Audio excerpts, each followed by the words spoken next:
Officer Bill Livengood has led a 10-year career in corruption. He became jaded as a rookie cop and began to stereotype all citizens as being guilty, regardless of their claims.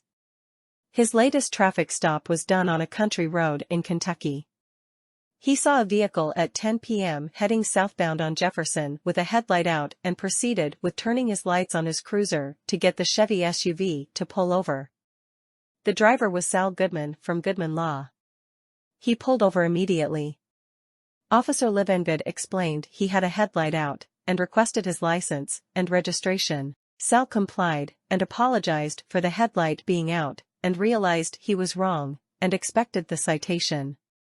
The officer then comes back to the vehicle and requests him to exit his vehicle. This was a really odd request, and Sal asked for what reason? Livengood explains he believes he smells marijuana in the vehicle.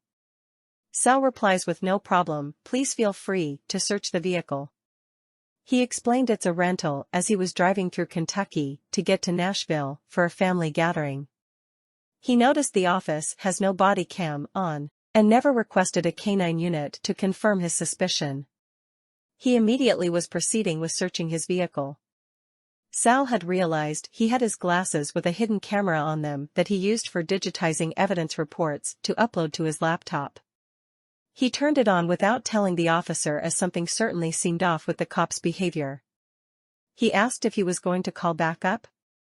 Livengood said don't worry about it. Livengood went into the vehicle on the passenger's side, and while Sal could see his arm reach into his pocket, he saw a small white baggie of powder he dropped on the seat. Sal said a prayer, he caught that on camera. He said, "What the hell are you doing? You just planted that in my car." He said, "Sir, you're under arrest, you're easily looking at 5 to 10 years. For possession with intent to distribute." Sal, though internally fuming, remained calm. Officer Livengood, Sal began, using his name as it appeared on his badge, "I have been nothing but cooperative with you. I consented to the search under the assumption that you would conduct it with honesty and integrity." "Save it for the judge," Livengood retorted, cuffing Sal's hands behind his back. As they headed to the cruiser, Sal said, "I am an attorney, Officer Livengood. And I am well versed in my rights. I would advise you to ensure everything you've done here today is by the book." Livengood smirked. "Sure thing, counselor. But remember, it's my word against yours." The drive to the station was silent. Once there, Sal was booked, fingerprinted, and put into a holding cell. He felt anger, fear, and frustration, but he knew he needed to keep a clear head to get out of this situation.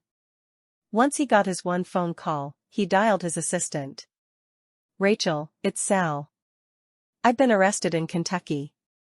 I need you to contact our colleagues at Martin and Miller here. Tell them everything." Rachel, taken aback, replied, "Oh my God, Sal. What happened?" He explained briefly, emphasizing the importance of the hidden camera footage. "The glasses, Rachel. Make sure they get them and download the footage. It's my only hope." Word spread quickly about Sal's arrest, especially among the legal community in Kentucky. By the afternoon, the Martin and Miller law firm had dispatched one of their top defense lawyers, Angela Mitchell, to represent Sal. The evidence was compelling. When the footage from Sal's glasses was presented, it clearly showed Officer Livengood planting the baggie.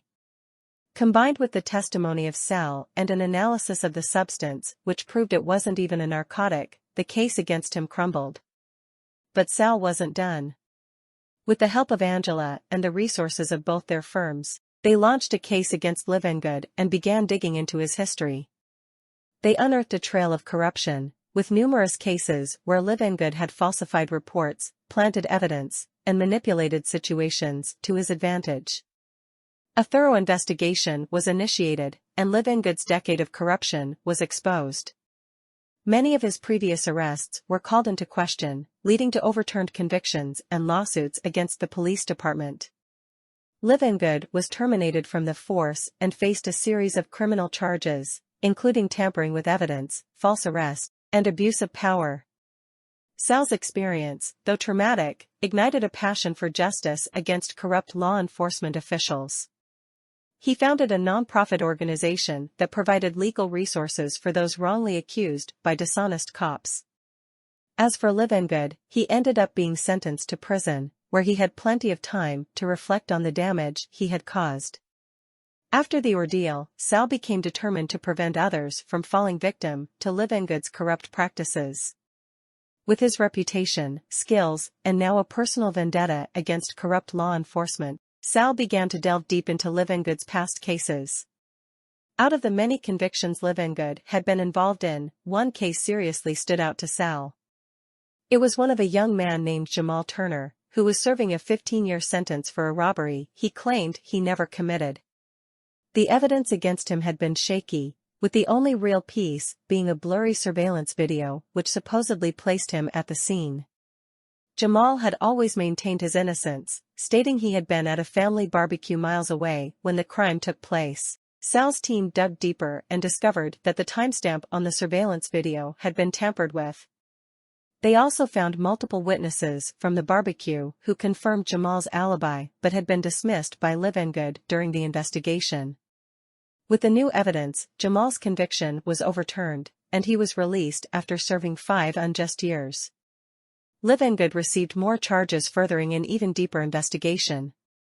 Sal ended up expanding his law firm to include Kentucky as he loved the country, and loved the feeling of helping others who needed proper counsel even if their budgets weren't able to afford it.